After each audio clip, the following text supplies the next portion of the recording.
First today, as President Trump is set to return to the UK on Monday, this time for a state visit, he'll be welcomed by the Queen and Theresa May. But he might not be happy about the welcome that he's going to get from some protesters who plan to fly this baby blimp above the London skyline.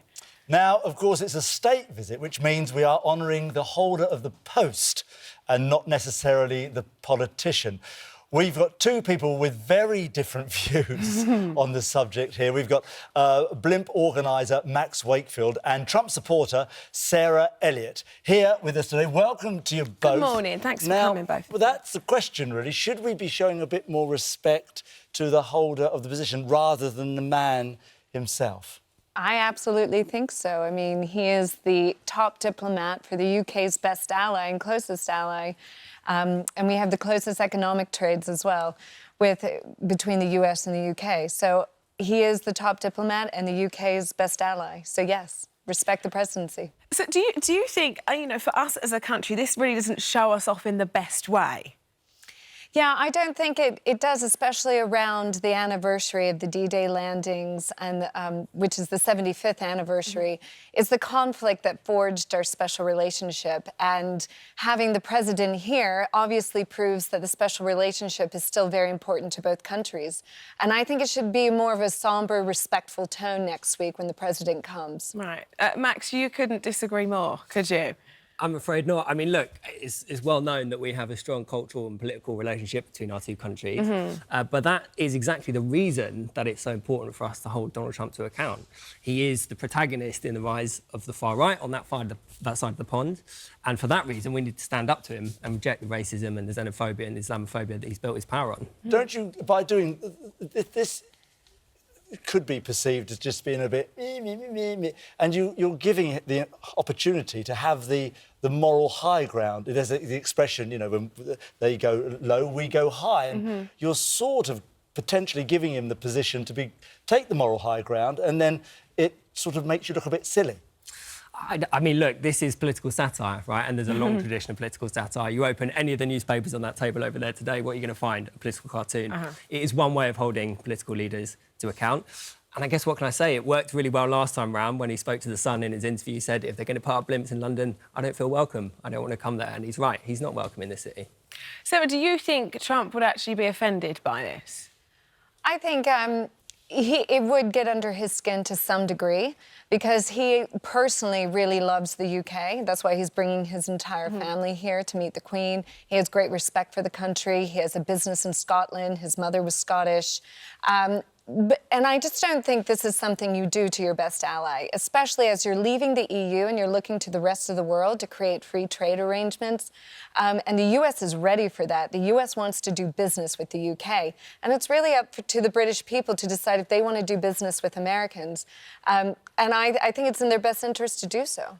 Where do you stand on protesting in general? Well, you have every right to protest. And I'm a campaigner. I've done politics my whole career. I can take a joke, I can do satire.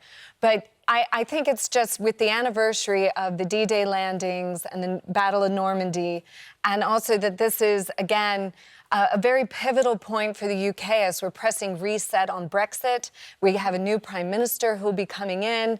This is a time to put your best foot forward to your best ally.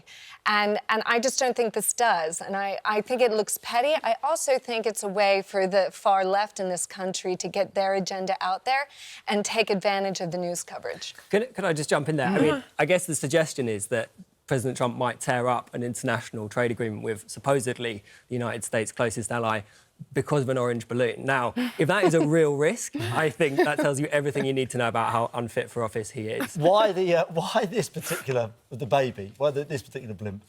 Well, look, the problem with Donald Trump is that he has no moral shame, and he doesn't respond to reason, and he doesn't accept facts that don't fit his particular argument or worldview. So we reason that actually the only way to really get to him is to prick that ego that he has. He's a bully, he's the world's biggest bully, and therefore he has a fragile ego. Would he not love all this, though? I mean, he's a bit of a pantomime villain, he's almost turned into. He loves all this, really. He expects it, too. He likes controversy, he likes the media. I think this also plays into his control of the narrative and making it all about him. But also What I don't understand is you're attacking the United States like this. He is our top we're diplomat. attacking Donald Trump, No, but not he the is our United States. diplomat.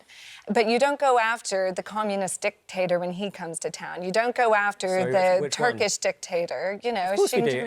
But you don't put up balloons like this. No, because they wouldn't be affected by a cartoon balloon. Trump is a child. Obviously, there's lots of different opinions about whether this is right or wrong. But one thing that, you know, is factual is it does cost us a lot of money for him to visit. So his last visit cost £14.5 million. UK taxpayers were left with six-figure bills amounting to over £320,000, with £65,000, over that, for entertainment and £225,000 in venue and production costs.